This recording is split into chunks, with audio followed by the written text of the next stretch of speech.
আসসালামু আলাইকুম। আজকে নিয়ে আসলাম জন্মদিন আরও একটি ব্লগ। সেটা হলো গিয়ে আমার ভাতিজি রোজার জন্মদিন। তাই এই উপলক্ষে স্বপ্নার রোজা নাচানাচি করতেছে এবং সাথে রাইমাও ছিল। অ্যান্ড আমি আর আমার ভাতিজা বাগনি মিলে একসাথে সবগুলো বেলুন ফুলিয়ে সুন্দর করে আমরা মিলেমিশে এই ডেকোরেশনগুলো করি।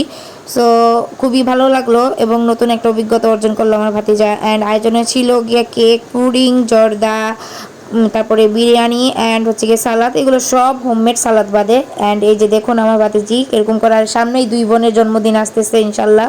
আর এই যে দেখুন আমার ফ্যামিলি মেম্বার সব আত্মীয় স্বজন চলে আসছে।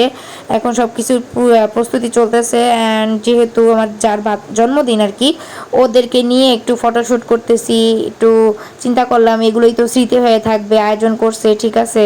অ্যান্ড এদিকে ওর দাদি কান্না করতে করতে চোখের ঝলে পুরা মাদারীপুর ভাষায়ই দিল।